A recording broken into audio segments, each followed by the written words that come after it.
Welcome into another edition of the Coach Dan Pre-Show. Clayton Coffin coming to you today with the head coach and along with a special guest, the senior center, John Bray. Guys, thanks for taking time out of your days and getting ready for Wittenberg tonight. But Coach, let's look back a week ago. We were able to pick up a nice win against Denison, and then against Wabash, I felt like that game was there for the taking. We just couldn't make that one run like we had against the Big Red the game prior. But looking back at last week, what did you make of your team's play? Well, it was a good week for us to beat Denison, big rival, and a good team. I think Wabash and Denison combined have only lost maybe 2 games outside the league, maybe 3 total. So 2 pretty good teams, and we played well in both of them. Yeah. We just couldn't quite finish off the Wabash game. We got out physicaled a little bit down the stretch. But again, they're really good. They're 6-2. So I think we've made really big progress. Learning how to play with good teams, now trying to kind of figure out how to win them. But overall, it was a good week for us. We would like to come out 2-0 with 2 games at home. But I did think we're playing a little bit better and playing a little bit harder. And like I said, we just couldn't quite make enough plays, couldn't make enough shots, honestly, down the stretch to win the Wabash game. But Wednesday night was a good night for us, too, and had a good crowd and good atmosphere. In that Wabash game, it was a tight game throughout the contest, and we've seen more of those in the last couple of weeks for our team. And then I guess just the offense, we turned it over at, I think, we were down by 1, and I think Tim had a pass that got stolen, and they hit a 3 on the other end. What did you see out of that game that we could improve upon for this week? Well, again, we didn't execute great down the stretch. We haven't turned it over a ton, but we did turn it over twice there. And we honestly just missed a few shots. So, we always think about, should we call more plays or less plays, or let them play more or less.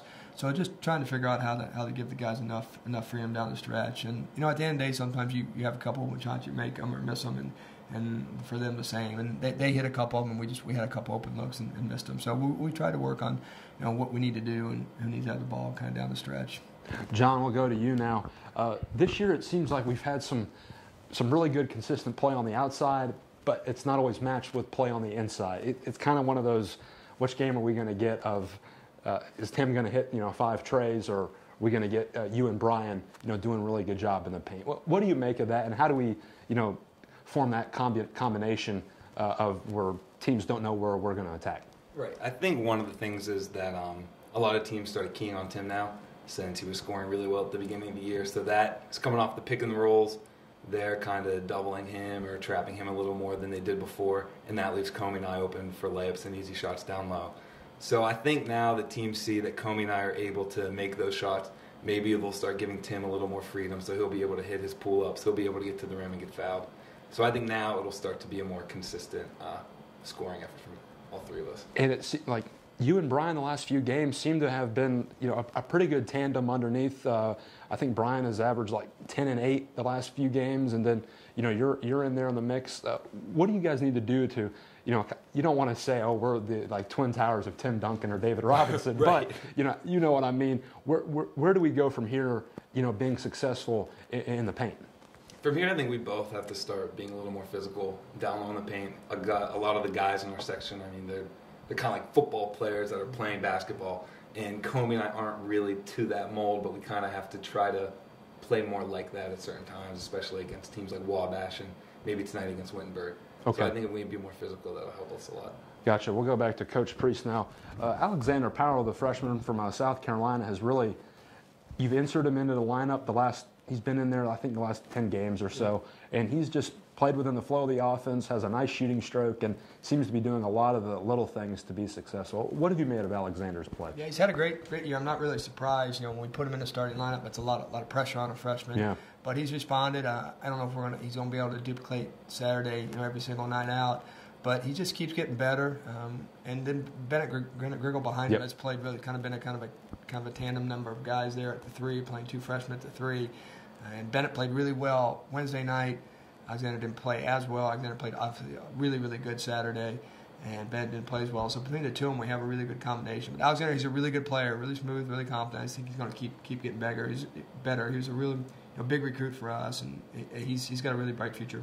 Yeah, well, he's helping us out in the sports information office as well. Yeah, no question. He's a hard-working kid, good student, really hard-working kid. Absolutely. All right, let's look ahead to this week. Tonight we're going to Wittenberg, just west of here, and then back home on Saturday against Hiram.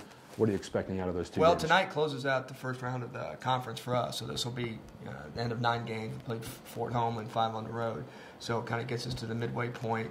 So a team that has struggled uncharacteristically a little bit, but has kind of found their way playing 3 or 4 freshmen, 3 or 4 sophomores. Pretty young team, so by this point they've grown up a little bit. So it'll be a real tough matchup for us. They just went and scored 97 at Worcester, so it obviously will be I think they're kind of finding their stride a little bit. And Hiram plays totally different, where they're pressing and running and trapping a little bit. So we'll kind of worry about that Thursday. But it's two good opportunities for us. We'll go over to John real quick. What has Coach Priest said in the last week of practice, and gearing up for these 2 games this week? Well, we've talked about that we have to be more physical on both sides of the ball, and I think now that we need to kind of execute a lot better. In late in Wabash, we already talked about it. The execution wasn't there on both sides, and now if we can finally put a full 40 minutes of execution together, I think we'll be able to go out there and get a win. Okay, John, thank you. That was we'll keep you right here. We're not going away just yet. The Lords are playing at Wittenberg out in Springfield, Ohio tonight, and then they'll return home on Saturday at 3 o'clock against Hiram, and we'll have the Hiram game on the Kenyon Sports Connection at athletics.kenyon.edu. All right, we'll go out of bounds real quickly. Coaches have their little pet peeves about players. Well, I'm tired of you doing this. Just stop it. Can you name something from John or from the rest of the team that has stuck out to you either during his time or during this season that you're getting just maybe a little bit tired of? It's a good question. Probably more guys than John, more than anyone. He doesn't really do too much to irritate me. That's I don't know if that's a good or a bad thing. He makes fun of me. Makes fun of him being so much taller than I am. I guess that gets on my nerves once in a while. But in all seriousness, it's kind of a funny question. But he's as good a teammate as I've had in my 15, 16 years as a head coach. Done a lot for the college. Does a lot on campus. We'll really miss him when he's gone. So I'm sure there'll be some things I say, boy.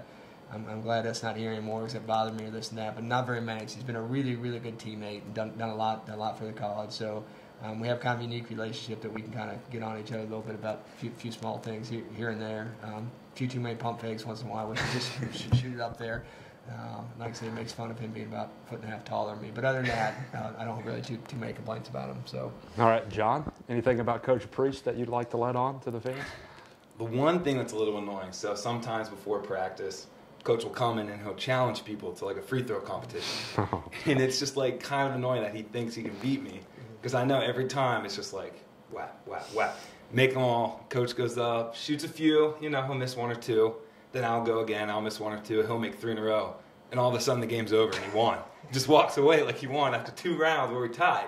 So other than that, he's a great coach. I love playing for him. All righty. Guys, I want to thank you for your time. Good luck against Wittenberg, and we'll see you on Saturday against Hiram. Thank you very much. That was John Bray, Coach Dan Priest. I'm Clayton Kaufman. We'll see you next week on the Dan Priest Show.